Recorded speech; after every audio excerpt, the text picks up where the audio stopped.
Hey everyone, so today we're going to be going over your functional brace fitting. So making sure that once you have the brace for your patient, your measurements are all correct, and we have the brace, that we can make sure that it fits the patient and go over education and make sure that they know how to fit it themselves. So what we're going to do is we're going to start off with our patient sitting in a seat just like this, close to the edge of the chair. We're going to have their foot planted on the ground, and when we put the brace on, the knee is going to be at about 30 to 45 degrees of flexion. So in order to get the brace ready to put on the leg, you can see this is how it will come out of the box. All the straps are intact, so we're going to go ahead and open the brace up, starting at the bottom with the number 1 strap, pull it out of the D-ring, and then fold it back onto itself. This way the Velcro is not sticking to each other, and it'll be easier to apply the brace. Next, we'll do the number 4 strap in front. We'll pull it out of the D-ring on the side, but we want to make sure that we leave the strap in this loop on the anti-migration band. So we'll pull out here and just make sure that we do not pull the strap out of this loop. So we'll leave it through the loop, and you can Velcro right over the top. Next thing you can do is open up your anti-migration band, like so. Move to the back to the number 2 strap. And to the number 3 strap. And then we can loosen the number 5 strap back here, just to give it a little more wiggle room. But we do not have to fully pull out number 5. So the brace is all opened up, ready to go. So you're going to have your patient lift their foot up and step directly through the frame and plant their foot back down on the ground. Again, you can see knee flexion about 30 to 45 degrees, which is perfect right there. What we're going to do is bring the brace up the back side of the leg, and then when we get to the thinner part of the knee here, we'll bring the hinges forward and rotate them up into place. Now what we're looking for here is we want to find the patella of the kneecap. You can see it's right in this location here. You can see the boundaries, top, side and side, and bottom right here. What we want to do is find the top crest of the patella, and that landmark you want to line up halfway through your hinges. So what I like to do is take the side of my finger, find the top crest of the patella, and then draw a line straight across the knee. And you can see that line is a little bit high on the hinges here. So we're going to bring the brace up just slightly and then double check there. You can see we're right about through the middle of the hinge, or what I like to tell patients, the top crest of the patella goes through the end of Donjoy on the side of the hinge. That's how we know that we're high enough up on the leg. Next thing we want to do is make sure that we're nice and flush on the sides of the leg. So you don't want the hinges too far forward like this with gaps in the front. You don't want them too far back so it's falling off the back of the leg. We want it right down the midline of the leg so we're nice and flush on both sides.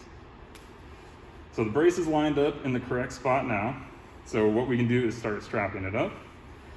So we'll pull out the anti-migration band and we'll go to line up the brace. But one thing you notice on here, see the thigh calf sits nice and flush, but the calf cuff is a little bit too tight, so it's not sitting flush on the patient's leg. So what we can do on braces such as the full force that have a malleable frame is we can pull the brace off the leg and have the patient step up, and you can actually grab hold onto the frame itself and use a little bit of force to pry it open. That will give us some more width for the brace to fit around the leg. We can go ahead and try again. And we'll get the brace lined up one more time. Double check. Top of the patella halfway through the hinges. Hinges are nice and flush on the sides of the leg. Thigh cuff sits flush on the thigh. And now you can see the calf cuff sits nice and flush on the side of the calf. So now we can start strapping up the brace. Again, you can see that each strap has a number on the front, which will be the order that we go in when strapping up the brace. Number 1 is at the bottom. However, what we're going to do is start with the anti-migration band inside. This is not numbered, but I like to call it number 0 because this is where we're going to start each time. So we want to bring it across the front of the shin after we make sure it's nice and flush on the leg. And we will tighten the 2 halves together like so and make sure it's snug on the shin. In order to double check this, what you can do is use a finger. If you can slide a finger in between the anti-migration band and the top of the shin, that means it is too loose. For example, if it was like this, I can slide my finger in, it's too loose, so we need to retighten the anti-migration band and double check, and we're good to go there. So we start here at number 0. Next thing we're going to do is number 1 down at the bottom of the leg. So we'll bring it through the D-ring. What I like to do is push on the back of the calf frame to make sure it's nice and snug on the calf, and then tighten the strap across the front. You can see here we have a little bit of extra strap hanging off the back side, so we can actually shorten up this strap to make sure it fits the leg well. So we'll pull it out of the D-ring. We can remove the padding on the back, and right here we can open up the strap and pull it a little tighter, which will shorten it up on the back side. And then you can place your strap right in the back on the front of the knee and bring your strap into place here. Go through the D-ring one more time and make sure it's nice and snug on the shin. Number 1's good to go, so then we'll go to number 2. Number 2 is located at the top of the brace here. So I'll open it up. And sometimes I do recommend that the patient does this one themselves because it is a little bit higher up on the thigh, so you do want to respect their personal space.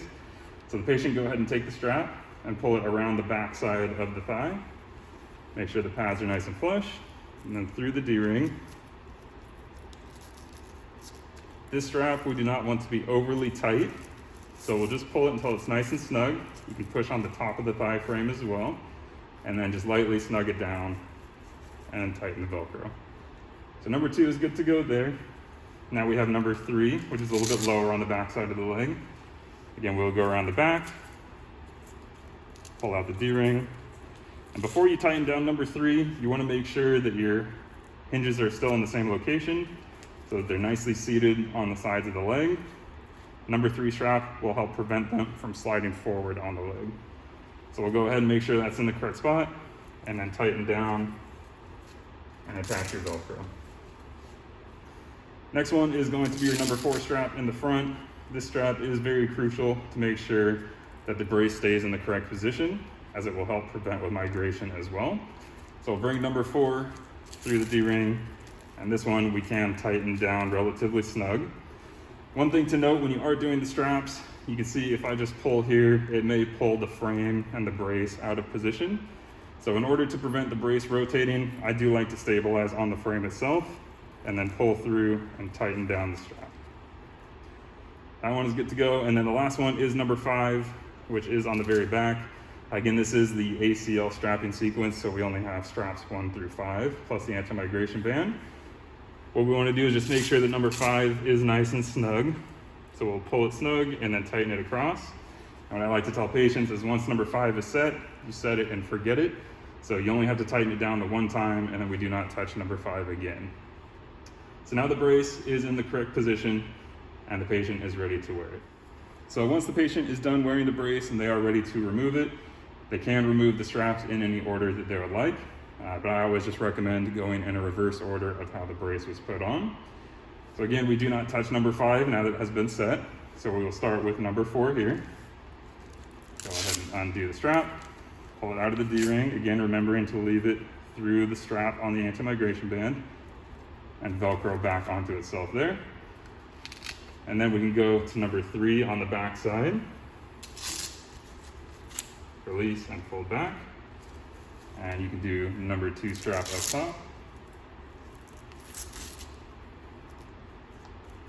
And then we will come to number 1 down at the bottom. And lastly, the anti-migration band. It's all loosened up. Now the patient go ahead and step right out. And the brace is ready to be put on the next time.